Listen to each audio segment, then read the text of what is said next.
Praise God. Ano po? So ngayon po ay tayo po ay magpapatuloy sa ating pong aralin about sa ating love like Jesus. Amen po ba? Amen po ba?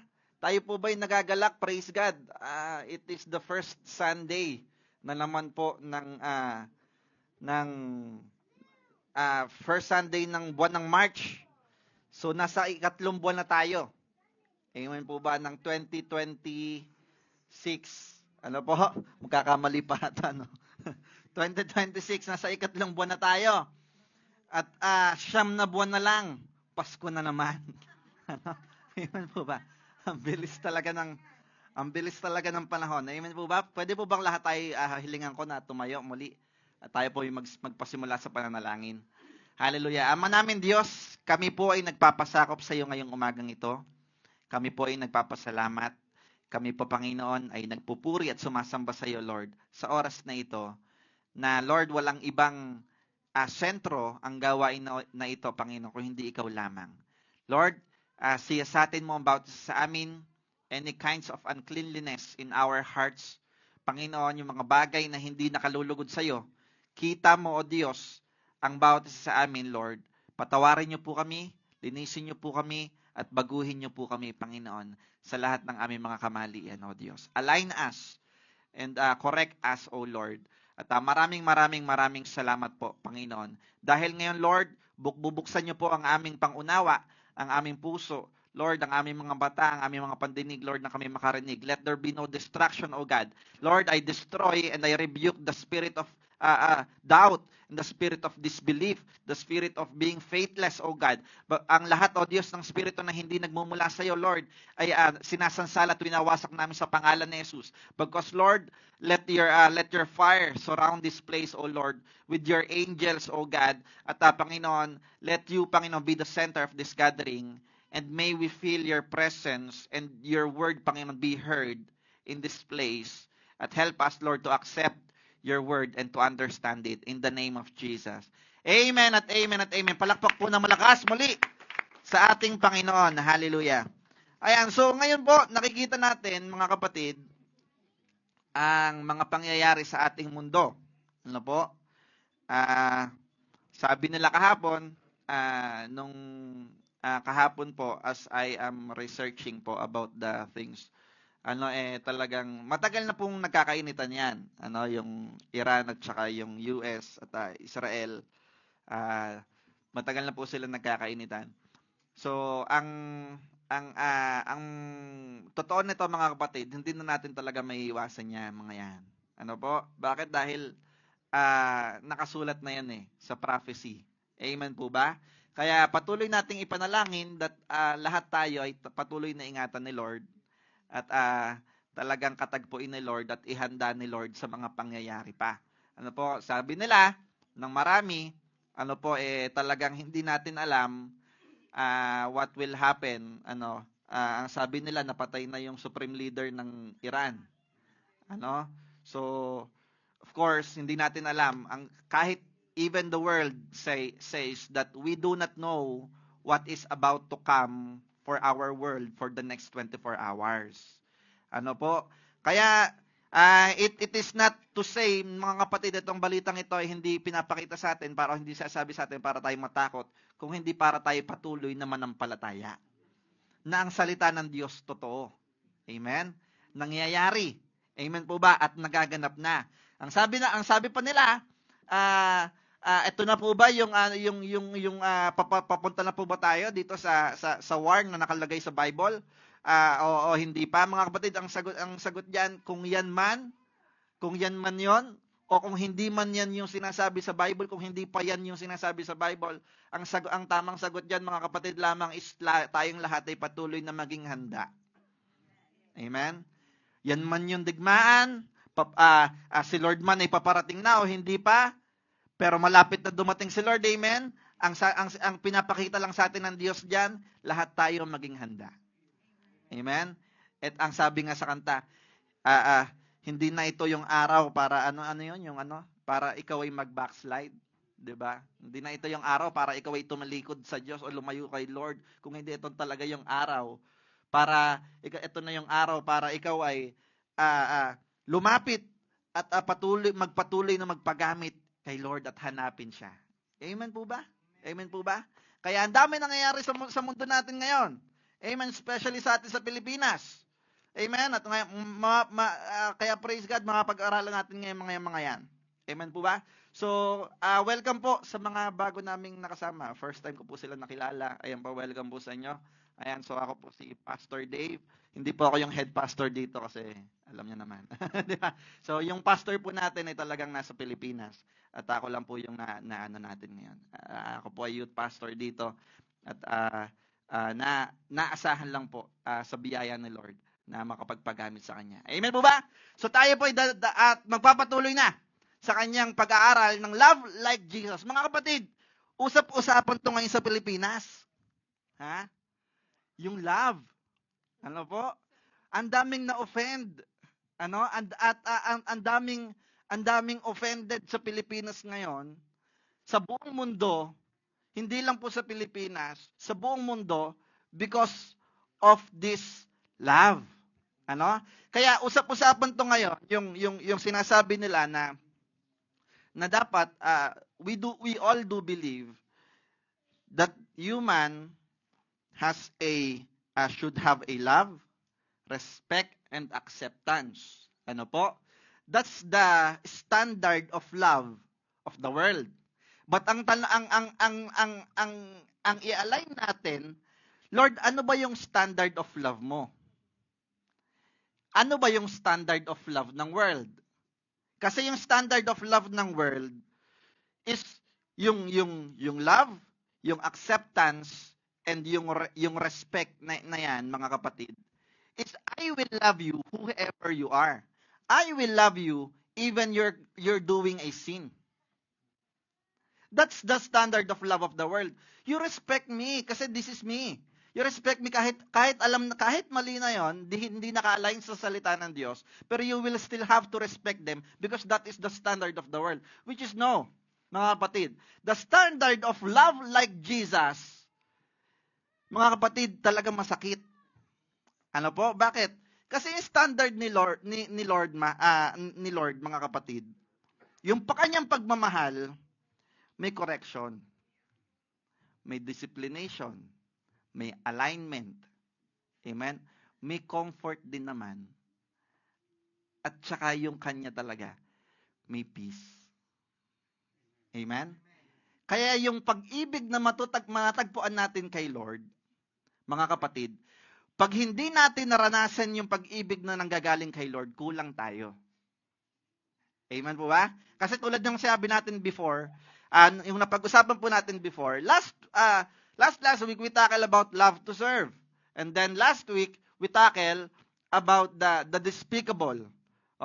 Amen po ba? So ito naman, pag-uusapan naman natin ngayon mga kapatid is about ayan, paki-next mo na lang. Is about the unoffendable love. Yan. So mag-uusap tayo ngayon mga kapatid about the offense. Ha? Yan. So magandang talakayin to kasi bihira to na pag-uusapan sa church eh. Yun po ba? Yung mga offense kasi nga masakit at saka feeling nila parang nako-condemn pero no, mga kapatid. Ipapaliwanag natin 'yan kung ano ba yung standard ni Lord. Kasi si Lord, mga kapatid, His love is unoffendable. Alam niyo kung si Lord, kung na-offend siya sa atin, at kung dinamdam niya yung offense, wala tayo ngayon. Amen? Wala tayo dito ngayon. Baka nangangalat tayo kung saan-saan. Bakit? Kasi walang salvation eh. Hindi bababa si Jesus sa lupa. Amen po ba? Pero salamat kay Lord because His love is unoffendable. He can take care of the offense. Amen? Amen po ba? Amen? Kaya pag-uusapan po natin, what is the love like Jesus? Katulad na sinabi natin kanina, pag hindi natin mga kapatid, ang pag-ibig ni Lord, the love of Jesus is for everyone. But not everyone can understand that they need the love of Jesus. Kaya nga ang daming hindi tumatanggap kay Lord. Ang daming sinasabi nila, kilala nila si Lord, tinatanggap nila si Lord. They're Christian, but they're not sacrificing their life for the Lord. Hindi nila talaga inaalay yung kanilang buhay para sa Diyos. Amen po ba? Tandaan niyo po if you accept Jesus Christ, Jesus will transform you. At si Lord, ang sabi sa Bible, ano ba yung love? Love hate what is evil. And love doesn't tolerate what is wrong. Amen? Hindi, ang pag-ibig daw pala, hindi nito tinotolerate yung mali. Kaya may correction, may alignment. Amen po ba? Kaya pag may konti tayong mistake kay Lord, si Lord is slow to angry siya, pero He correct us. He remind us. Hindi siya unfair sa atin na, Lord, hindi mo naman ako pinaalalahanan eh. Lahat tayo pinaalalahanan niya. Kino-convict niya tayo. Kaya nga, bago pa lang natin gawin, didesisyonan pa lang natin yung gagawin natin, nako-convict na tayo. Amen po ba? Because that is the love of God. He doesn't tolerate the wrongdoings. He doesn't tolerate the sin. But He corrects and He align every one of us. Amen? Praise God, nagpa-align tayo kay Lord, kaya narito tayo ngayon. Amen po ba? Palakpakan nga po natin si Lord. Hallelujah. Hallelujah. So, tala niya, unoffendable love. So, ito pong offendable, mga kapatid, itong unoffendable na to, it breaks the cycle of hates. Amen? Kasi tayo mga tao, meron tayong cycle of hates. Pero but Jesus Christ breaks it. Tanong niyo po tatawag ako ng mga, can I call si Faith, si Pedro, si Lorraine, at saka si sino yan? Si Deshane. Yan, si Deshane. Deshane, come here. Bili, dito kayo, yung mga young peoplings. So, sino sa inyo gusto maging si Lord? Ipapako natin sa krus. Bili. Walang gusto, no? So, sige, ikaw na lang si Lord. So, kunyari lang. So, ganito po yan. So, you will represent Jesus, okay? And you come here, and then you here, and then ikaw dito. Hindi, dito ka lang yan. Ayan. So, ganito po yan. Yung cycle of hate, ganito yan. Yung offense, mga kapatid, because we are all imperfect people, most of the times, we say something or we do something that offends the people. Amen? Kahit hindi ibang tao, minsan kahit sa loob ng tahanan, nagkaka-offendan tayo. Amen? Between the parents and between the childrens, between the childrens and between the parents, and between the siblings, nagkakaroon ng offense, nagkakaroon ng dikdikan. Amen po ba? So for example, tanan nyo to si Lorraine, nag-offend siya. So, nag-punch siya kay Pedro. Pak. Diba? So, nag-punch siya kay Pedro. Si Pedro, tinanggap niya yung offense. So, he accept the offense. And after that, ang tendency lang ng mga kapatid nito, it's either to fight back, or maybe hindi niya kayang bumalik. Bakit? Kasi maybe magulang niya to. Pero sooner or later, pag tumanda na siya, pwede niyang balikan, or kung hindi man niya mabalikan, ipapasa niya sa iba. Nakukuha po natin? That's the cycle. At magpapasa po yung hate na yan, yung hatred na yan, yung offense na yan, from generation to generation to generation. But what did Jesus Christ do? Tanong niyo po nagkasala ang tao, nag-offense. Si Jesus Christ pumunta dito. Pumunta sa middle natin, pumagitna si Jesus Christ, and take note of this, mga kapatid. Tayo mga tao, we cannot handle the offense. We cannot handle the offense. The time that we get offended, the first thing that came out into our mind, ang lalabas sa isip natin, ang papasok sa isip natin palagi, gumanti. Makabawi. Pag hindi tayo makabawi, parang unfair. parang hindi tayo mapakali, para kaya mainit ang ulo natin, 'di ba? But the important thing, mga kapatid, is for us to release the offense. Kaya tanyo, ang ginawa ni Jesus, nag-set siya ng example, break niya yung cycle of hatred. Anong ginawa niya? Tanong niyo po nagpasa ang offense, pero nung pagdating kay Jesus, si Jesus nag-set ng example. Tanong niyo po tayo po bang lahat, do we admit that we offended the Lord? For how many times have we broken His heart? Do we admit that? Amen po ba? Amen. Hindi natin siya nauuna. Sinusuway natin siya. Nagkakasala tayo sa Kanya. Nakakapagsinungaling tayo. Nagiging mayabang tayo. Yung pride natin, umiiral minsan. Yung self natin, mas pinapairal natin rather than Him. So, na-offend si Lord, nababasto si Lord most of the times. Amen po ba?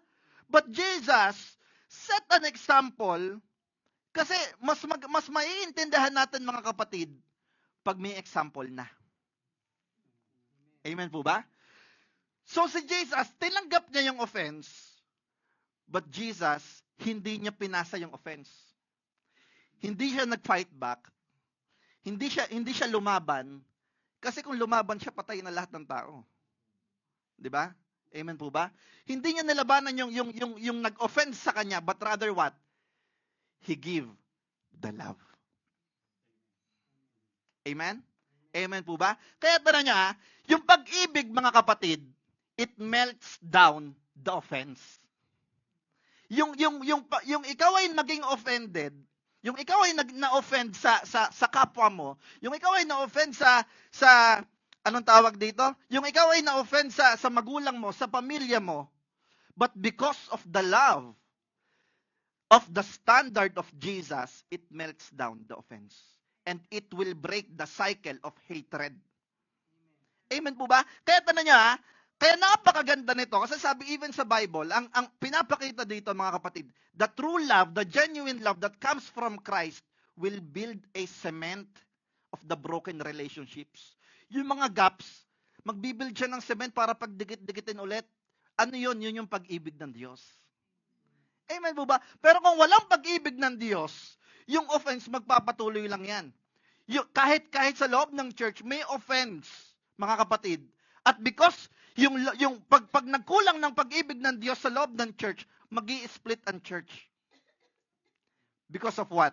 Because of the offense. But because Jesus is present in the church, mga kapatid, at praise God, dahil lahat tayo ay binuhusan niya ng kanyang pag-ibig, ang sabi sa Bible, ang sabi sa Romans, bubuhusan kanya ng kanyang pag-ibig. Bakit? Kasi ang source ng love, mga kapatid, is si Jesus. And you can break the cycle of hatred through the love that comes from Jesus. Palakpakan nga po natin ang Panginoon. Sige po, salamat po sa inyo. Praise God po. Di ba nakikita po natin? So ito yung cycle of hatred. Kasi napaka-imposible sa atin, mga kapatid, tayo mga tao na tayo ay ma-offend and then hindi tayo mag-retaliate. No. Magre-retaliate tayo. Kaya nga, kailangan natin yung pag-ibig ni Lord eh. Kaya bakit sinabi sa Romans that He will pour out His love to us? Nang sa ganon, nakikita ni Lord or makita ni Lord na kaya nating ma-handle yung offense. Kaya nga, tala nyo, ang standard ng love ni Lord, love each other just as I loved you. Amen po ba? So ang standard ng pag-ibig ng Diyos, hindi nakapattern sa world. Hindi lang basta acceptance, hindi basta love na okay, love kita, ganyan kita, respect kita kahit mali yung ginagawa mo. Hindi po ganon. Ang love na standard ng Diyos, kay Jesus naka-standard. Paano ba yung standard ng love ni Lord? Tala mo, mga pinag-aralan po natin, the offended, the love to serve with humility. Amen po ba? Amen po ba? Genuine. Amen po ba? Anong ginawa ni Jesus? He sacrificed Himself to the church. Ganon din tayo, mga kapatid. That we can even sacrifice ourselves just for our brethren. Amen? Kasi yun si Jesus eh. Si Jesus nga, una niyang ginawa sa atin, tayo pa kaya? Di ba? Kaya kung si Jesus, Yun yung ginawa niya sa atin. And yet, ang iglesia, ang pamilya, naghihiwa-hiwalay. Bakit? Dahil sa pagtatalo-talo, pag-aaway-away, hindi natutuwa ang Diyos. Ang gusto niya, masunod yung original design niya sa pag-ibig. Ma-follow yung standard niya sa love. Amen po ba? Palakpakan nga po natin ang Panginoon. Hallelujah. So, tala niya, ito po. According to the research, saan ba nanggagaling ang offense? I cannot control that. Ayan. So, saan ba nanggagaling ang offense? Offense is this. Taniya po Offense, perceive deprivation of what is rightfully due to a person. So, according to many, according to general, ang offense daw, nanggagaling dito. Bakit? Ang offense daw, mga kapatid, based sa mga experience ng iba, dahil hindi naibigay yung rights nila, nagkakaroon ng offense. For example, mga kapatid, nakapila ka sa government line. Tapos, doon sa nakapila, merong pabor doon sa loob. So, pinauna ngayon. So, syempre, ma-offend ka. Bakit? Nakapila ka doon eh. It is my right to go here, di ba? Na maganda yan, dapat patas tayo. Di ba? Rights mo yun eh. So, ma-offend ka ngayon. Kasi parang feeling mo, parang na-cross yung rights mo. Di ba? So, ano ba? Tanong nyo between the parents and the children. Mostly, talaga, ang parents magagalit sa children, especially pag ang children nababastos yung parents. Amen? Bakit? Kasi rights ng parents na marespeto sila. Amen po ba? Kaya pag ang parents nasasagot, pag ang parents nababastos, automatically na-offend ang parents. Masakit sa parents. Bakit? Kasi nga rights nila 'yon. Amen po ba? Nakukuha po natin? Ganon din, ang dami mga rights, mga kapatid, na pag pag nabangga natin yung rights, na-offend tayo. Diyan pumapasok yung offense. Amen po ba? So ano ba? Yung mga nagko-cross the line, yung mga yung between yung usapin po ngayon, kahit ngayon sa traffic, 'di ba? Yung pag madalas ang mga offense sa mga nasa traffic Ay grabe 'yun, grabe 'yun, 'Di ba? Ganyan po tayo, 'di ba? Ay hindi makatuwiran 'yan, 'di ba? Lalo na yung overtake na 'di ba? Yung grabe yan, 'di ba? 'Di ba po? 'Di ba tapos bubusinahan ka pa ng tapos ka pa, 'di ba? So talagang maiinis ka, 'di ba? Kasi wala naman sa rights mo, wala naman sa sino ka para, 'di ba? Ganyan. So na-offend tayo. Amen. At pag ang offense, mas pinalawak natin, mas lumalaki ang offense at mas lumalalim ang pagmumula ng gulo.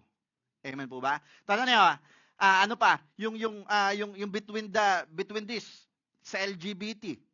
Ano po? So hindi natin sila sa standard ng mundo, hindi natin sila pwedeng pakialaman. At hindi naman natin sila pinapakialaman. Amen. Bakit? Kasi it is their right to choose who they are. Life ko to buhay ko to Bakit sino ka ba para pakialaman ako? Na-offend sila. 'Di ba? Kaya ang tendency, nagkaroon na ng standard, ng ibang standard ang love, that you have to respect and love me, whoever am I. Amen? But in the Bible, it is not. Love corrects. Love aligns. Amen? And love transform. Palakpakan nga po natin ang Panginoon. Hallelujah. Kahit niyo, mga kapatid, ang lawak ng usapin ngayon yung about sa ganyan, yung doon sa mga nang usap-usapin ngayon sa internet na talagang ano po, alam nyo, whether you believe it or not, kahit kung malumanay ako magsalita ng gospel, pag ang gospel po i-share ko ng totoo, masakit. Yung sabihin ko po na lahat tayo makasalanan, pag hindi nyo po maintindihan yun, masakit sa inyo yun, offending yun. Kaya nga po si Jesus Christ, bumaba sa lupa, Kahit yung sarili niyang kinalakihan na lugar, hindi siya tinanggap. Offending. Offending yung tinuturo niya na totoo, katotohanan. Yung word of God na totoo, bumaba si Jesus, anong sigaw ng tao? Ipako yan sa krus. Bakit? Kasi nga offend yung tao eh. Offend saan? Sa truth. Truth hurts, mga kapatid. But not everyone can understand the truth. And if you understand the truth, if you know the truth, and if you accept the truth, it shall set you free. Amen? Amen po ba? Kaya ang word of God, mga kapatid, talagang originally masakit ito. Kahit ng mga pastor, pag mag-aaral ng word of God, masakit. Humihiwa yan. Pag may nakadaan ng kang verse, alam mong kinakausap ka ni Lord doon. Kasi ang correction masakit eh. Ang alignment masakit po eh. Amen po ba?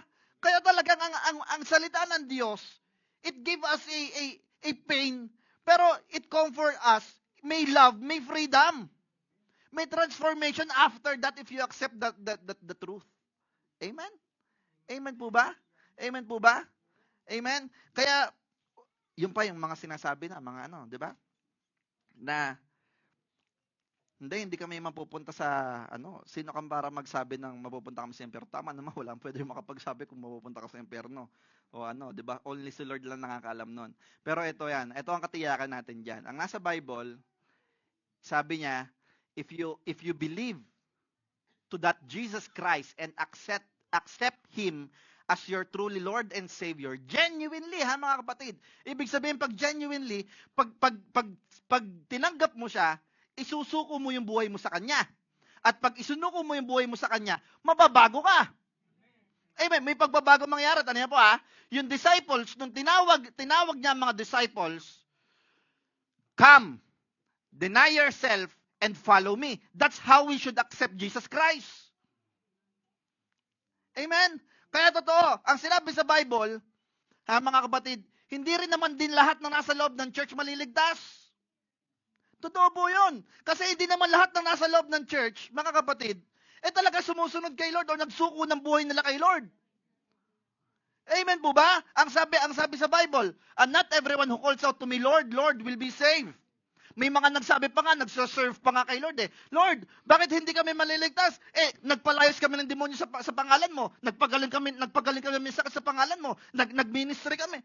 Mga anointed tong mga to, pero bakit hindi naligtas? Ang sabi ng Diyos, lumayo ka dito, hindi ko kayo nakikilala. Amen?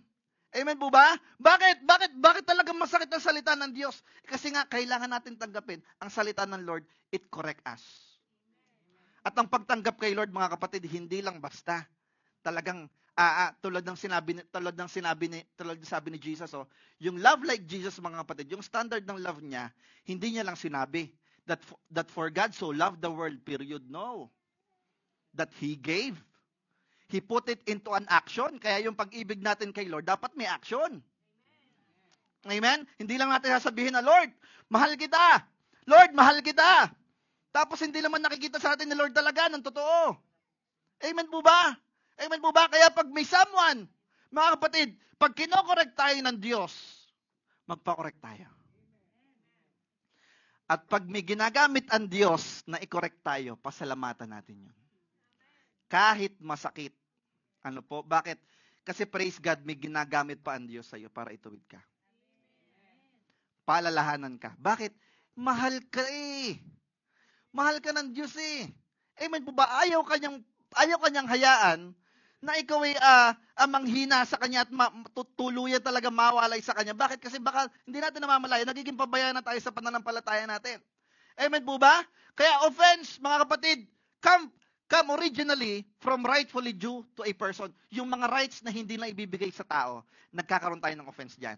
Amen po ba? Tala nga, ang sabi dito, an individual taking an offense has an applicable concept of justice. So lahat daw ng mga nakakatanggap ng offense, ang sigaw na lalaki ay justice. Tanong nyo nung na-discover yung may mga lumalabas na issue sa Pilipinas, ang buong Pilipinas nagwelga. Bakit? Kasi na-cross yung rights nila. So ang sigaw ng taong bayan, hustisya. Ganyan din sa atin. Kahit hindi ka man sumigaw dyan ng hustisya, pero deep inside your heart, you want the fair treatment. Amen po ba? Amen po ba? Tala mo ano pa? It is holding that person accountable for having transgressed that justice. So yung offense daw, yung tao daw naka-offend sa atin, hino-hold daw natin pala yon. Once that we get that offense, we hold that person accountable. So parang ang lumalabas, yung taong yun may utang sa atin. Amen? Kaya pag nag-sorry, ang timano, ay hindi, magbago ka muna. No? Bago patawarin. Ay hindi, no? Umuno ko muna dyan. Ha? Lumuhod ka muna sa asin. Mga ganyang klaseng yung mga ganyang klaseng no? Kasi ganyan tayo eh. Kaya bakit ang daming nabibiktima ng mga kailangan mo nang pahirapan yung sarili mo bago ka patawarin ng Diyos? Hindi. Ang sabi sa pinag-aralan natin last week, mga kapatid, forgiveness is given, not earned. Amen? Kasi kung ang batayan ng salvation, mga kapatid, is through your hard work, ang yabang mo sa langit. May pagbayabang ka sa langit. Bakit ka nandito? Sabihin sa'yo ni Pedro, Sabihin sa'yo ni Apostle Peter. Bakit ka nandito, kapatid? Ay, Peter, mabait ako. Alam nyo ba yung doon? Nagpakain ako doon sa church. Tamo. Diba? Kaya ka nakapunta nagawa ng good works mo. Dahil mabait kang tao. Diba? Pero tanong nyo pag ang kaligtasan ibinigay sa'yo, niregalo sa'yo, may pagmamalaki ka ba? Wala. Bakit? Regalo lang eh. Amen? Amen? Kaya nga tanong mo, pag may maganda ka sapatos, ang ganda ng sapatos mo, regalo lang yan. Regalo lang yan. Bigay lang yan. Tagal na yan. Diba? Pero pag ang sapatos mo maganda at pinaghirapan mo, ang ganda ng sapatos mo lit na bagay. Diba? Bakit? Kasi pinaghirapan mo eh. Amen po ba? Pero pag ang isang bagay binigay sa'yo, kaya nga ang salvation, mga kapatid, grace. Hindi ina-earn ng grace, mga kapatid. Binibigay sa lahat. Amen? Regalo ito sa lahat. Kung sino yung tatanggap na totoo. Amen po ba? Nandiyan po ba kayo? Palakpakan nga po natin ng Panginoon. Hallelujah! Hallelujah! Kaya alam mo ang sabi dito, it is holding that person accountable for having transgressed that justice. Pero si Lord, hindi siya ganyan. Kaya si Lord, yan yung brinik niya. Na ang mostly na pinagagalingan ng offense is the justice. Brinik niya yan. Kaya tanong niya po justice. Usapan po tayo sa justice. So yan yung mostly na pinagagalingan ng offense. So justice. At meron dalawang kapatid yan, justice na yan. Pinagmumulan yan. It is rather than anger or love. Tanong niyo po ganito po yan. Pag tayo na-offend, mga kapatid, ang sigaw natin justice. At pag tayo nag-take care ng justice, it is automatically out of anger. We cannot take the justice out of love. Amen? But most of us, lahat po tayo, pag tayo nag-take ng justice, laging anger. Laging magro-root sa anger. Pero ang Diyos, mga kapatid, iba siya. Si Lord, nag-take siya ng justice out of love. Kaya nga sabi niya, vengeance is mine. Kinukuha niya yung alam niyang hindi natin kaya. Amen? Amen? Tala mo ano pa sabi? The Lord is a slow to anger. Tala niyo po, di ba? Tala niyo po, basahin po natin. Dito yan James chapter 1 verse 19 to 20. Ayan. Pasok tayo sa scripture. So sa verse 19, sabi dito, understand this, my dear brothers and sister. Unawain daw natin. You must all be quick to listen. Mabilis makinig. Sino dito yung mga mabilis makinig? Wow, praise God. Praise God. Tapos, ano pa? Slow to speak. Parang mostly babae talaga, no? Talaga, no? Slow to speak and what? Slow to get angry. Listen to this mga kapatid ha. This is a command. Ha? Hindi po promise 'yan. Hindi din covenant. Ano 'yan? It is a command. Anong sabi? You must. Makinig tayong lahat. Sabi niya, dear brothers and sisters, lahat tayo dapat mabilis makarinig. Mabilis umunawa. Lord, paano kung hindi ko talaga maunawaan? Hindi po yun ang ibig sabihin ng mga kapatid. Yung mag-response. Makinig ka, di ba? Makinig ka na, di ba? Yung mag-response ka dun sa narinig mo. Amen po ba? You must all be quick to listen. At ano pa? Slow to speak and slow to get angry. Yung hindi ka rin mabilis magsalita. Yung bang naamoy mong mabaho yung katabi mo, ano ba naman to? Dugyot naman ito. Hindi mo naman alam, baka mamali may emergency pala, hindi na nakapaligo. Amen po ba? Kaya, you must be slow to speak and slow to get angry. Amen? Utos ng Diyos sa atin, mga kapatid, hindi tayo basta-basta, hindi tayo magagalitin. Amen po ba? Anong utos ng Diyos sa atin? Maging mapagpasensya tayo, dahan-dahan tayong, slow to get angry, mga kapatid, unawain nyo muna. Amen po ba? At hindi rin naman talaga inuutos ng Diyos na magalit ka, hindi po yun ang ibig sabihin dyan. No? Ay Lord, sige mamaya mga alas 5 magagalit na ako, di ba? Slow to get angry di ba? may schedule, ha? Di ba? Walang ganon. Amen po ba? Iba po ang sinasabi niya, ang ibig sabihin niyan, you must be patient to your neighbor. Mapagpasensya. Amen po ba? Hindi kayo inuutosan ng Diyos na sige, magalit ka dahan-dahan lang. Ha? Mamaya na, papatama ko sa iyo 'to mamaya. Di ba? Kasi slow to get angry Di ba? Hindi po ganoon, hindi ganoon ng Diyos. Kasi sabi niya, maging mapagpasensya. Kaya pag may umovertake sa isa daan, may nambusin na sa isa daan, hayaan mo na. Amen? Amen po ba? Amen po ba? Di ba? May nandaya sa iyo, sabi sa anong sabi? Padaya ka na. Huwag mo nang gantihan. Amen po ba? Ichinismis ka, hayaan mo na. Amen po ba? Ginawa ka ng masama, hayaan mo na. Amen po ba? Amen po ba? Bakit? Ano sabi diyan? Human anger does not produce the righteousness God desires. Yan. Ang ganda po, di ba? Ba't inuutos ng Diyos yon? Kasi mga kapatid, yung galit natin, hindi nakalulugod sa Diyos. Kaya nga, ang utos ng Diyos, pag ikaw ay nagalit sa iyong kapatid, lapitan mo. O kung ikaw ay na-offend ng kapatid mo, lapitan mo. O ikaw man na naka-offend, lapitan mo. Kasi ang gusto ng Diyos, to reconcile. To spread the love. No, yung patience, yung love, nandun pa din dapat. Hindi yung pag nagalit, ay nako po. Bahala kayo dyan. Diba? Tignan ko na lang kung wala na ako. Hindi mo. Diba? Diba? Diba yung mga ganyan hindi po ganyan mga kapatid. That is the plan of the enemy for us to be separated. Na tayo paghiwa-hiwalayin niya, hindi lang mga kapatid, kasi minsan baka yung church, magkakasama pa rin, pero divided na. Amen? Hindi gusto ng Diyos yan. Kaya nga si Lord, break niya yung divisions Ano ginawa niya? Multiplication. Amen? Kaya nga dapat ang church dumadami. Hindi naghihiwa-hiwalay. Amen po ba? Amen po ba? Kaya talaga, human anger does not produce the righteousness God desire.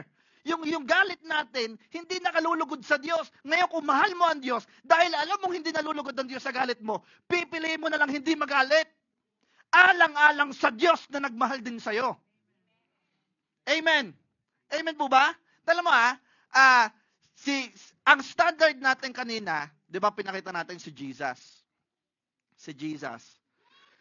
So, magalit, maapektuhan man ako, ma-offend man ako, babalik ako dun sa standard of love na naranasan ko din. Sino? Si Jesus. Kaya tanong niya po si Paul, ang pinakamadami niyang naisulat sa Bible, pag-ibig.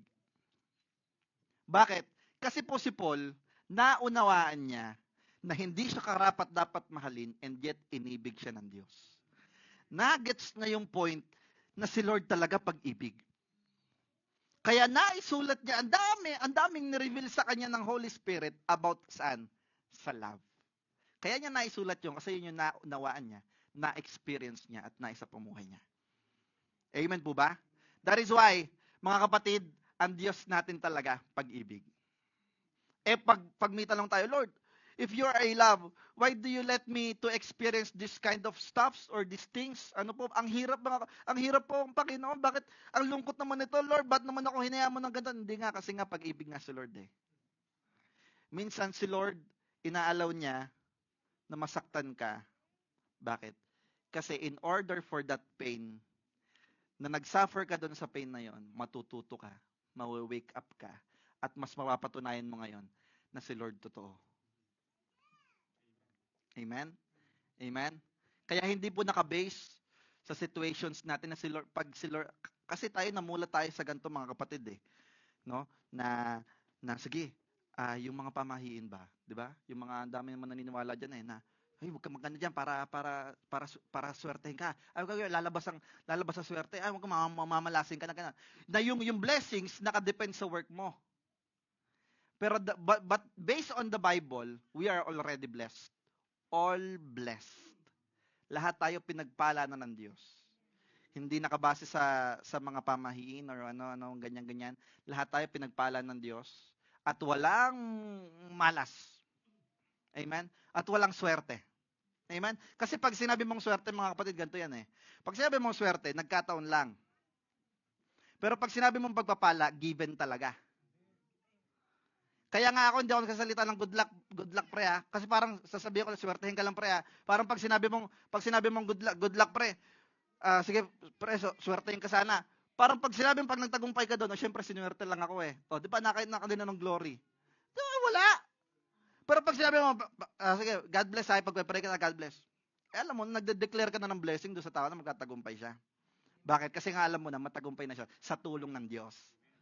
Amen? Kaya ito naman, yan yung ilaano natin. That human anger does not produce righteousness God desire. Kaya mga kapatid, tandaan natin, ang galit natin, ilabas natin kay Lord. Amen? Ang galit na meron tayo, na offend tayo, ilabas natin kay Lord. Alam mo si David, yun napansin ko sa kanya. Nagalit siya, at no-offend din siya. Pero kadin niya nilalabas kay Lord. Paano niya ilabas? Lord, itong mga to, mga chinichismis ako, Lord, talagang parusahan mo itong mga to, talagang ubusin mo lahi ng mga to. Alam mo, grabe kung paano siya manalangin sa Diyos, oh. Diba? Ganun niya ipanalangin yung kanina niya sa Diyos. Amen po ba? Huwag mo ilalabas sa kapatid mo kasi hindi naman yung tinuturo sa atin ng Diyos eh. Ilabas mo kay Lord.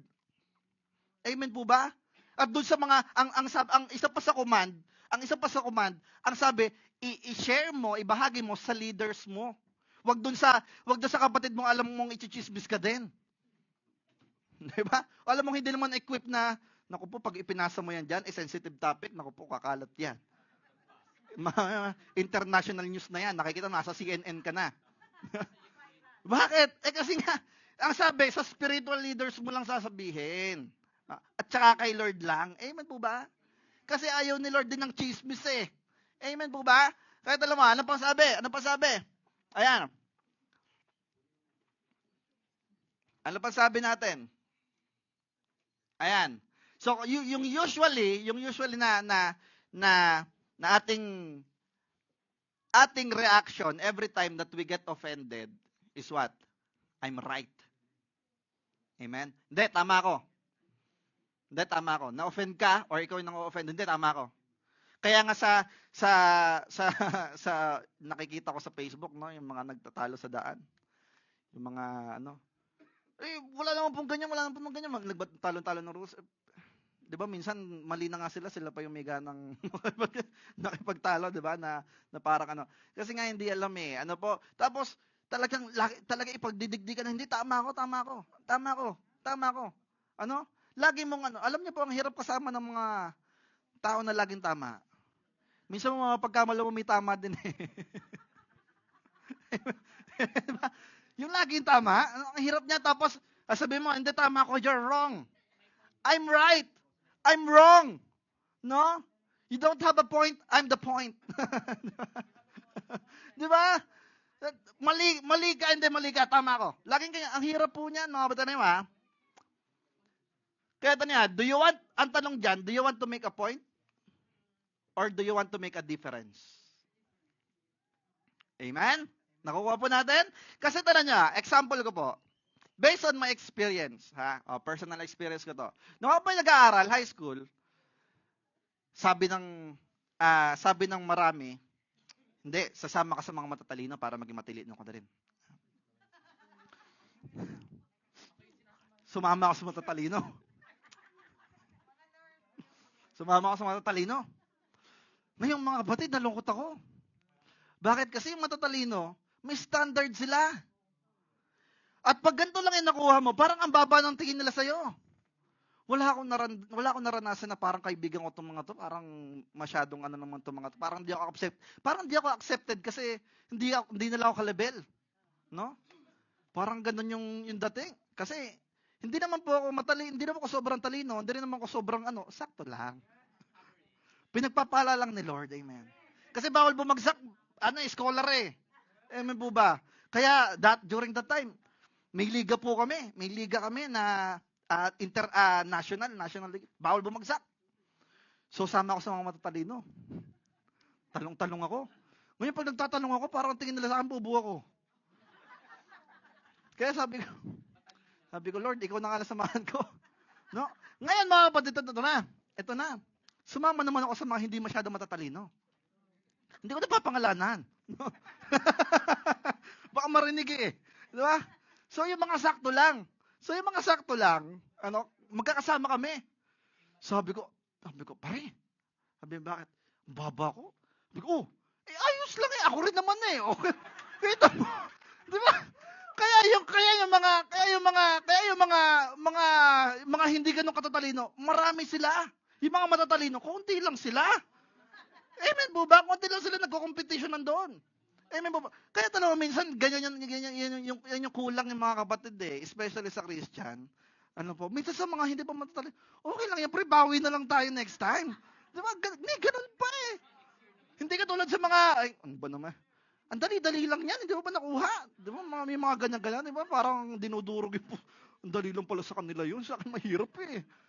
Di ba? Di ba po? Pero pag, di ba, iba yung may nare-receive ka pa rin na talagang ina-accept ka, love, di ba? Kaya tanong mo, sinong mas madami? Yung mga nag-iibigan. Kaya tanong mo kasi Jesus didn't call us to be right, but to be loving.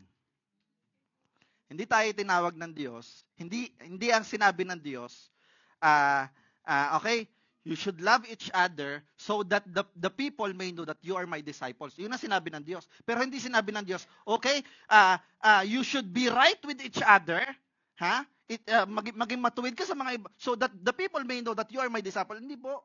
Ang sinabi ng Diyos, i-spread mo yung pag-ibig niya. Not to tolerate what is wrong, but with corrections, with alignment that comes from the Word. Saan ba tayo nagbe-base, mga kapatid? Sa Bible lang. Ang standard of living natin, sa Bible lang. Kaya nga manual of life natin eh. Pag ang Bible wala, ligaw tayo. Kaya pag hindi ang Kristiyano hindi nagbabasa ng Bible, ligaw. Kaya nga inutos ng Diyos, meditate, hindi lang read. Mga kapatid, meditate His Word day and night. Command. Amen po ba? Amen po ba? Sinabi pa sa Psalms yan, that you should meditate the Word day and night. Inutos pa ng 2 beses. Bakit? Ganong kahalaga yung salita ng Diyos. Amen po ba? Pinapakita lang na talagang yung salita ni Lord, it is part of our life. Because what? In the beginning was the Word, and the Word was with God, and the Word was what? God. Amen?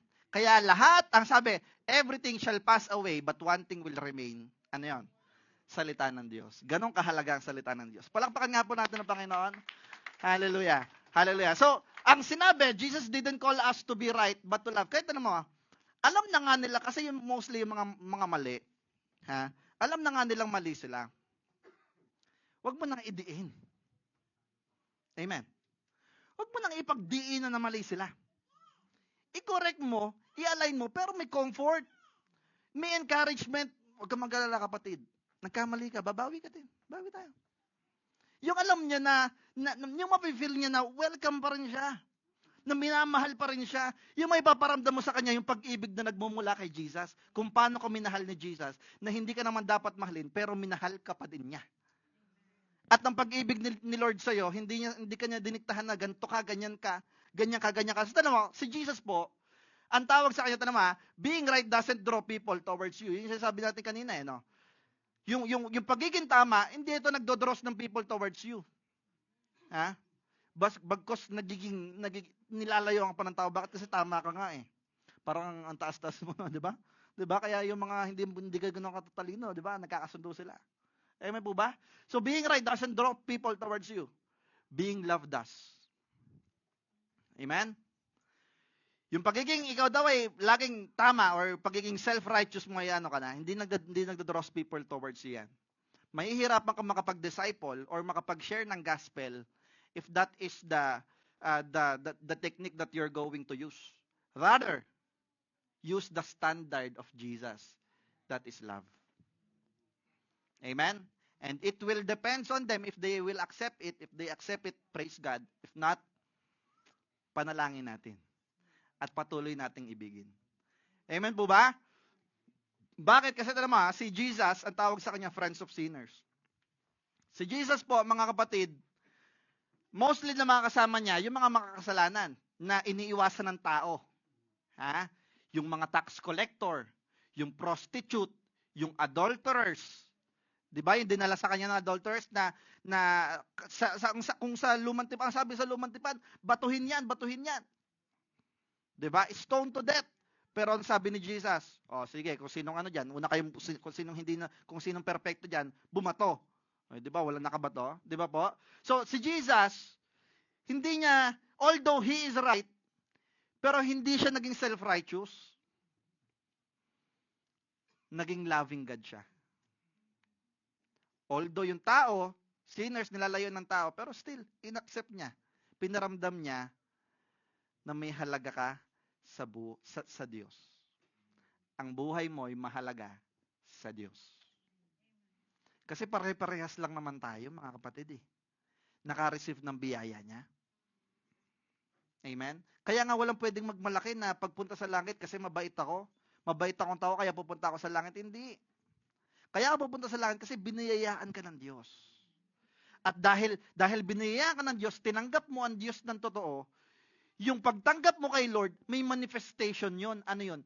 Kabutihan. The goodness will follow na lang, mga kapatid, pero hindi goodness ang maglilid sa'yo toward kay Jesus, mga hindi. Hindi po. The grace, ang sabi, faith will save you. Faith to Jesus will save you. Not your goodness, not your own actions, but your faith to the Lord Jesus Christ. Amen? Amen po ba? Naunawaan po ba natin? Kayo po ba nariyan pa? Amen po ba? So, tanong to make someone feel wrong will not make him be right. Totoo naman eh. Yung mga, kung i-correct mo, hindi na magiging ano yan. Walang mangyayari dyan. But kung iibigin mo yan, may mangyayari pa. Amen? Tanong nyo pa, let us open this topic to Judas. Ano po? So, magsisimula na ako mag-preach. Hindi, matatapos na tayo. Saglit lang yan. Ano po? So, si Judas, mga kapatid, si Judas po, sa lahat ng na-take na offense ni Jesus, I do believe, si Judas ang pinakamasakit na nag-offense sa kanya. Amen? Tignan niyo po si Judas, Jesus, tanong mo, babasahin natin. John chapter 6 verse 70 to 71. Then Jesus said, I chose the 12 of you, but one is a devil. Imagine. Dinescribe niya yung isa bilang isang demonyo. Mabigat po yun, Mabigat po yun. Ibig sabihin, hindi talaga sa piling ng Diyos. Although He chose the 12, He chose the person, alam niya, Kilala niya yung tao at alam niya yung gagawin ng tao, pero he still chose it. Why do you think? Bakit sa tingin nyo? Kasi ang daming contradiction dito mga kapatid. Nagkokontra-kontra yung mga tao. Na si Jesus talaga, nagkakamali siya. Si Jesus, hindi siya perpekto, hindi siya Diyos. Kasi kung alam niya na ipapapatay siya niyan, bakit pa niya hinayaan? Alam niyo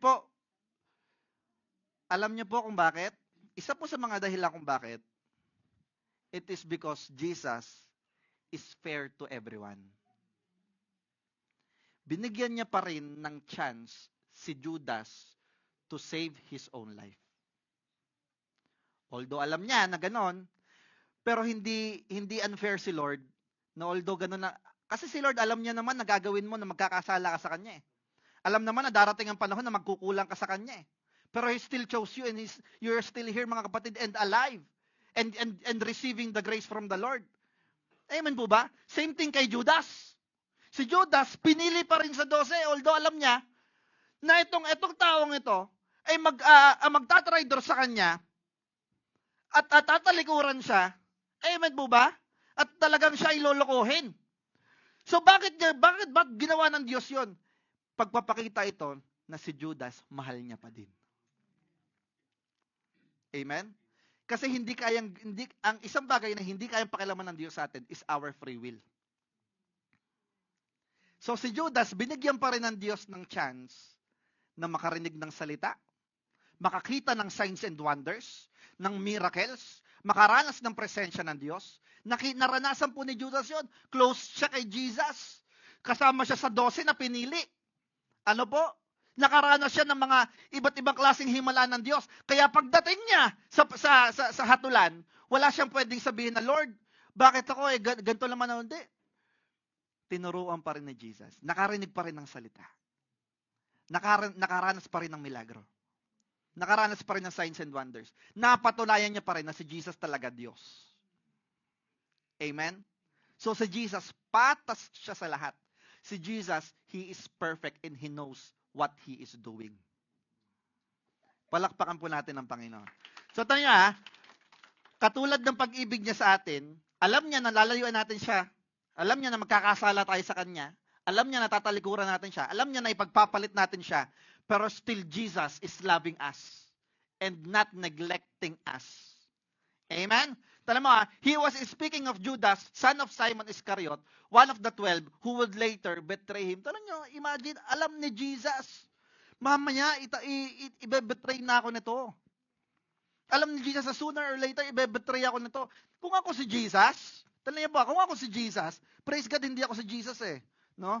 Kasi kung ako si Jesus, dun sa Last Supper, okay, boys, stand up.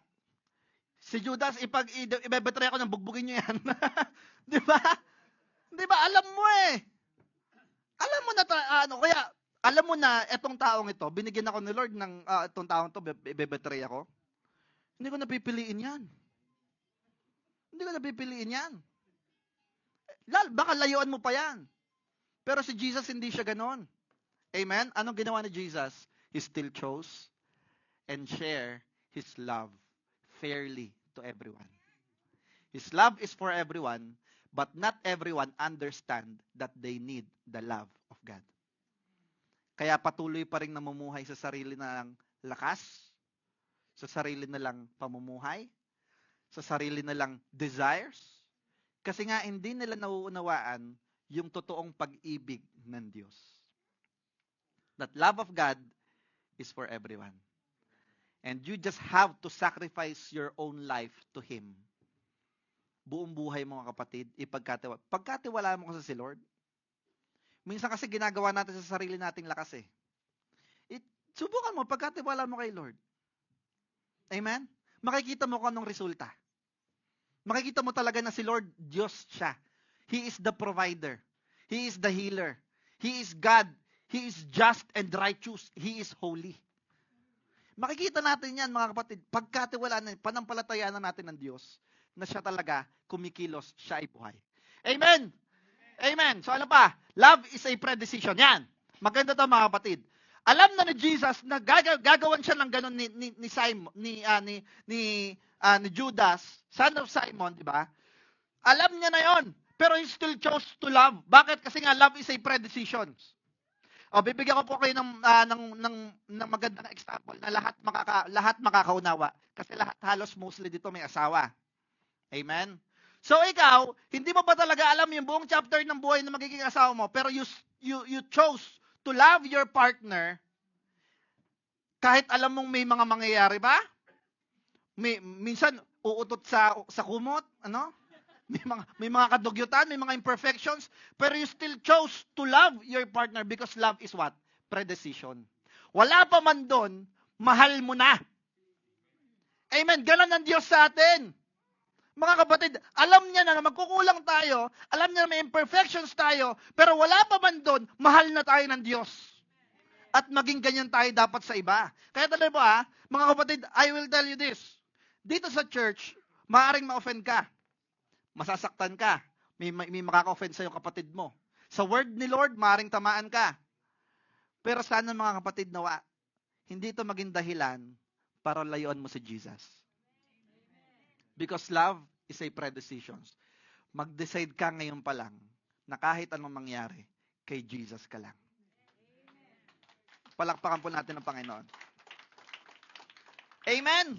Amen. Na kahit anong mangyari, walang anumang sitwasyon, walang anumang suliranin ng siyang pwede makapaghiwalay sa iyo between you and the will of God. Dito kayo nilagay ng Diyos. Dito ka palalaguin ng Diyos. Amen po ba? Dito kanya pagpapalain, dito kanya itinanim, dito kanya palalalimin, pagbubungahin at gagamitin. Amen. Amen po ba? Bakit ang dami mga palipat-lipat hindi lumalago? Kasi nga palipat-lipat eh. Yung etong halaman na ito, bunutin ko, ilipat ko sa iba, lalago ba hindi? Hindi. Magiging himatlugin 'yun. Amen po ba? Pero ito maging rooted to, mamunga, madiligan, ipruning, masasaktan niya kasi bakit? Ipuprune eh. Tapos, dalagyan ng pataba, masakit po yun mga kapatid. Pero despite of all that, nag-stay, lumalim, lumago, namunga. Amen po ba? Nagamit. Palakpakan nga po natin ng Panginoon. Kaya love is what? Is a predecision. Amen? Love is a predecision. Kaya mga kapatid, don't let the potential of hurt hinder you from loving. Kaya kung alam mo na masasaktan ka, sana wag po maging reason ito para maghinder yung pagmamahal mo din doon sa kapatid mo. Amen? Amen? Special nga no? Ay, ako nang magmahal, baka masaktan ako. Di ba? Yung mga ganyan-ganyan. Diba? Hindi po ganyan, mga kapatid. Si Lord, nagmahal siya kahit alam niya masaktan siya. At ganoon din tayo dapat. Amen? Amen. So sabi, Matthew chapter 26, verse 48 to 52. Now, the betrayer had arranged a signal with them. The one I kiss is the man, arrest him. Alam mo ito na si Judas na yan.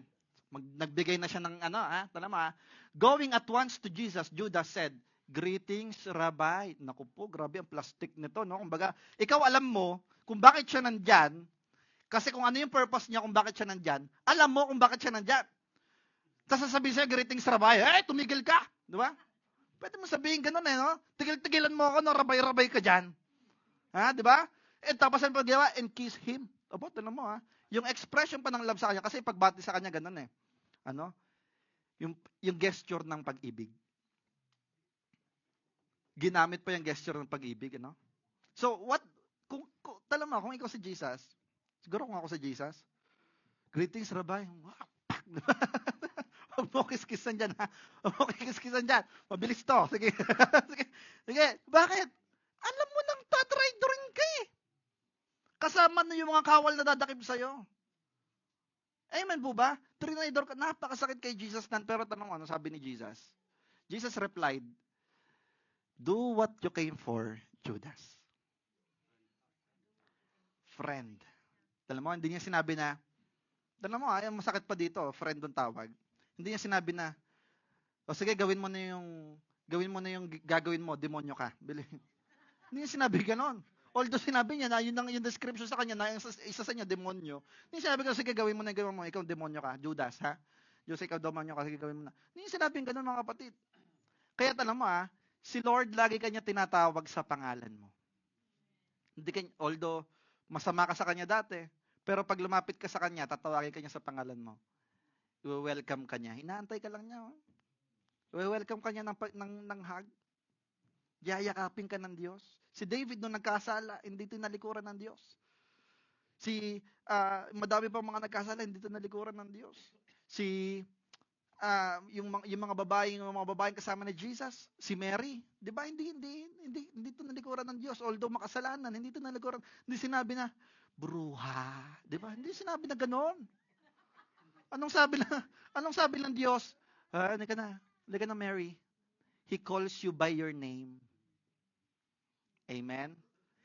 Just showing that even what you will do to Him, He still love you. Amen po ba? Magtatapos na po tayo dito. Amen? Malapit na po tayo matapos. Then the men stepped forward, seized Jesus, and arrest Him. Ito na. So ito na. Kinuha na si Jesus. Naituro na kung sino si Jesus. Kasi sino daw yung hahalikan? Siya daw yung ano. So naituro na si Jesus. Inaresto na si Jesus. Si Jesus hindi pumapalag, hindi lumaban. Si Jesus hindi tumawag ng mga anghel sa langit para ipapatay yung mga umaaresto sa kanya. Bakit? Mga kapatid, dito na papasok yung pag-ibig niya sa lahat. Ginawa niya ang lahat ng mga bagay na yon because He loves you. Alam niya na isisilang ka sa mundong ito, hindi ka pa man isinisilang. Alam niya rin na balang araw, hindi mo siya kikilalanin Diyos. Balang araw, magkukulang ka sa Kanya. Ipagpapalit mo siya. Magkakasala ka laban sa Kanya. But Jesus still endure the suffering for the sake of your life. Amen? Ano pa? With that, one of Jesus' companions reached for his sword, drew it out, and struck the servant of the high priest, cutting off his ear. So, talo mo inutos na ng Lord na ipinaliwanag na ng Diyos na napakadaming turo na. Pero still itong mga disciple nito, hanggang sa huli, sumuway pa rin doon sa mga inuutos ng Diyos. Nakipaglaban, nakipagtagaan. Mabuti sumala sa tenga napapunta. Amen. Alam mo, so doon pa lang, sa situations na yun, nasaktan na naman si Jesus. Bakit mo inano yan? Di ba? Kumbaga kay Jesus, sa kanya, kung gugustuhin ko na maligtas ako dito, kaya kong tumawag sa Ama at padalahan ako ng libo-libong anghel at pagpapatayin ng mga taon to. Pero hindi niya ginagawa. Bakit? Dahil sa pag-ibig niya sa'yo. Kasi kailangan niyang maranasan niya mga ganyang bagay para maligtas tayo, mga kapatid. Kailangan niyang daanan niyang suffering na yan in order to save us. Amen? Sabi natin mo, put your sword back in its place. Jesus said to him, for all who draw the sword will die by the sword. Ang sabi ni Jesus, we are not battling against flesh and blood. Amen? But in the principalities. Amen po ba? So, alam mo lumaban sila sa pisikal, lalabanan ka rin sa pisikal. Kaya, anong ginagawa ng Diyos? Although nilabanan siya sa pisikal, hindi niya ginantihan sa pisikal. Pag-ibig ang inilabas niya. Amen? Ginulpi siya, sinaktan siya, hinagupit siya, tumulo ang dugo, nasaktan siya, na-broken ang heart niya sa mga pagsusuway ng tao sa kanya and even sa pagsuway natin sa kanya. Pero still, He didn't fight us in physical. Hindi niya tayo sinasaktan.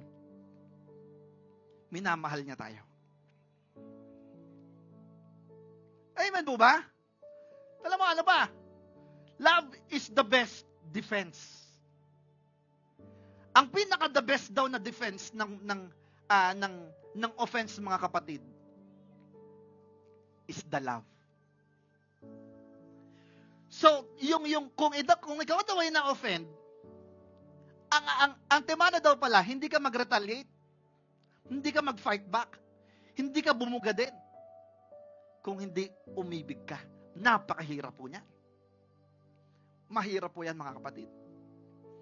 Madaling sabihin, madaling basahin, pero napakahirap gawin po niyan. Alam niyo po, may mga testimonies that there is a man who killed. Tanong niyo po, ibibigyan ko yung illustration para kilala natin lahat. May isang gano'n na pinatay yung anak niya and still he forgave that man sa kulungan. Sinabi niya, pinapatawad na kita. At meron pa isa pa. Si Pastor Peter, yung anak niya, nasa Bible study siya, nangangaral ng salita ng Diyos, sumusunod sa Diyos, and yet, during that time, habang siya nagpapagamit sa Diyos, anong nangyari sa anak niya na naiwan sa bahay? Ni-rape? Ng ilang tao? Ilang lalaki yon? 10 ata yun? 7? 7 different man ni-rape yung anak niya. Imagine how painful is that for the parents. Pinalaki mo yung anak mo, inaalagaan mo yung anak mo, minamahal mo yung anak mo, and then mababalta mo ganun mangyayari. 7 lalaki, mga kapatid. Napakasakit po nun. And yet ang ma-realize mo, Lord, nagpapagamit ako sa iyo. Pero still anong nailagay kay Pastor Peter? He still chose to forgive and share the love. Mga kapatid, hindi kayang gawin ng normal na tao yan kung wala ang pag-ibig ng Diyos sa kanya. Hindi mo kayang patawarin yung taong nanggahasa, yung taong pumatay, hindi mo kayang patawarin yun. Ang hahanapin mo talaga, hustisya. Kulang pa yung kulong doon. Kulang pa yung gusto mo, kulang pa yung pahirapan, kulang pa talaga yun. Kasi nga, feeling mo may utang sa iyo yung taong yun. Kulang yung lahat ng yun. Kulang pa yung gulpe, kulang pa yung lahat ng yun. Hindi ka masasatisfy doon. Hanggang sa mamatayo. Pero without the love of God, yun yung mangyayari. But thank God because the love of Jesus has with us. And we can share the love for everyone. Possible, mga kapatid, that we can become unoffendable because of the love of Christ. Amen? Ano ba? Harboring offense will lead to passing the hate. Kasi talagang yung pag kinikimkim mo, if you're harboring that offense, sooner or later, it will lead you to the hatred. May papasa at may papasa mo yan. Hindi man sa ngayon, sa ibang generasyon. At magsacycle yan. Tanan nyo Jesus and the adulterous woman. Let's take a look at this. Yung kwentong ito, mga kapatid, itong adulterous woman na ito, lumabag sa utos ng Diyos. So, ang sabi nga naman sa Lumang Tipan, dapat nga naman maparusahan ito. So, dinala siya ng mga tao sa paanan ni Jesus. Di ba? Anong yan? Patayin yan. So, nung nakita ni Jesus yung babaeng ito, anong ginawa ni Jesus? Does he show the anger? The justice for anger? No. He showed the justice with love.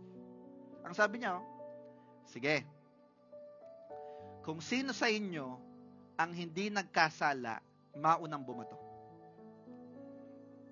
May nakabato? Wala. Bakit? Lahat tayo pantay-pantay kay Lord eh. Pero si Lord hindi niya tayo binato. Alam niyo po, ganito po yan eh.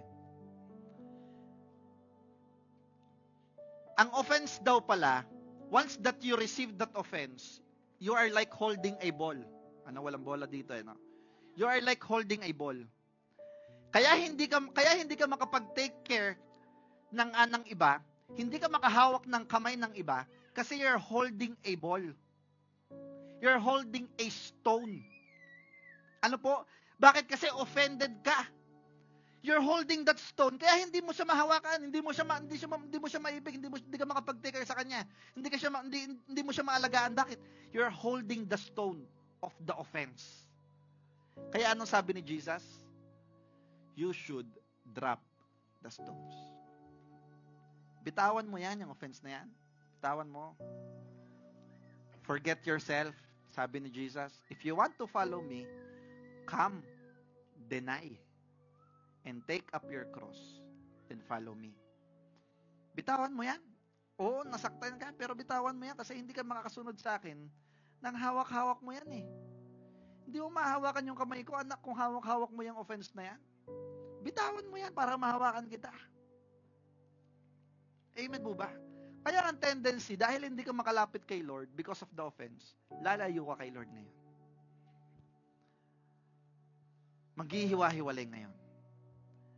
Magi-split ang family. Magi-split ang marriage. Magi-split ang siblings. Magi-split ang church. Magi-split ang mga magkakamag-anak. Magse-separate. Sarili-sarili magkakadulugo. May mga divisions. Bakit? Because of the offense. But with the love of Christ, the love will build the cement to reconcile the broken relationships. Na-offend ka, ayaw mo na. Bigay mo kay Lord. Ang mahalaga yung sarili mo, naka-align kay Lord. Amen? Amen? Ang sakit po, no?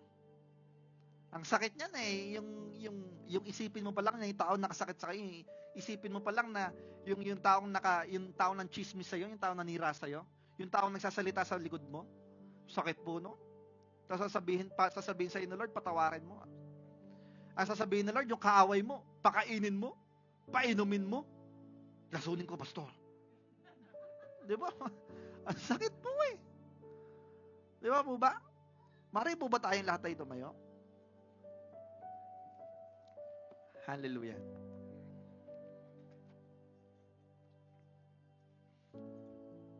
Sige po, lahat po tayo pumikit. Can we all close our eyes? And right now, I want you, everyone, to focus unto God. Alam niyo po, if there is one thing that God will fix to us, most of the times, it is our hearts. Kasi yung maling puso, naglilid sa mga maliling gawa. Yung maling puso, naglilid sa maling desisyon. That is why, ngayong oras po na ito, let's analyze our hearts, ourselves, to God right now. Sige po. Mag-pray tayo kay Lord. Ipaayos natin sa Kanya yung puso natin. Surrender once again to the Lord. Ask for forgiveness. Kung naging matigas ang puso natin, humingi tayo ng tawad kay Lord kasi ayaw ni Lord yan. Kung naging magagalitin tayo, hingi tayo ng tawad kay Lord. Kung may naka-offend sa atin, sabihin natin kay Lord. Ipareconcile natin kay Lord. And I do believe last week pa lang inayos na ng Diyos yan. Hallelujah. Sige po, continue to pray. Kausapin niyo lang si Lord. I will give you a time for that. Hallelujah. Thank you, God. Thank you, Jesus. Thank you, Lord. Thank you, God.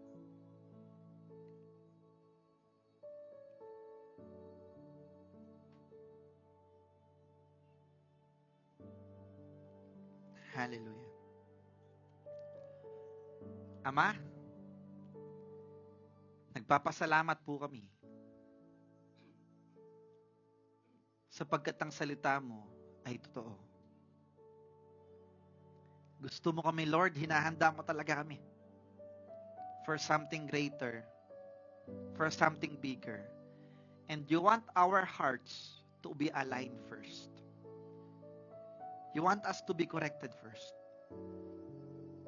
Muli mo kaming pinaalalahanan, Ama, sa mga bagay na maaaring nakakalimutan namin o naiba sa santabi namin, O Diyos. O maaaring nagiging familiar na lang kami dito. Kaya Lord, salamat dahil tunay na sa salita mo, it fulls of reminder, fulls of corrections, na may sakit, ngunit may pag-ibig. Kaya salamat po, O Diyos.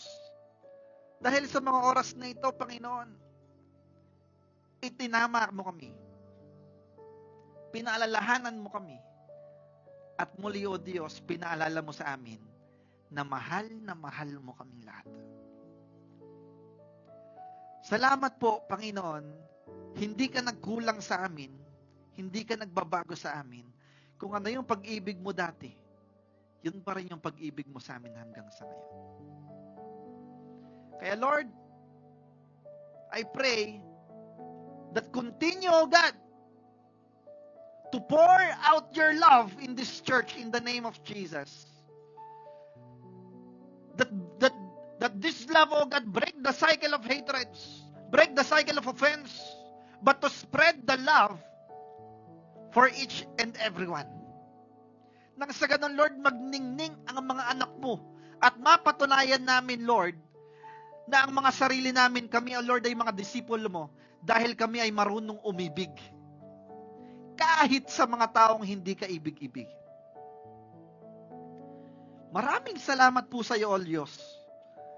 Ikaw ang patuloy naming sinasamba at patuloy na maitaas, patuloy na maluwalhati sa aming buhay. Dalangin namin, Lord, na ang lahat sa amin patuloy mong samahan, paalalahanan. Continue to convict us, O God. Lord, baguhin mo ang lahat sa amin. Help us, Lord, na kung yung mga hindi pa namin na isusuko sa iyo, Lord, may isuko namin ng may pananampalataya. Maraming salamat po sa pangalan ni Jesus. Amen at amen at amen. Palakpak po ng malakas sa ating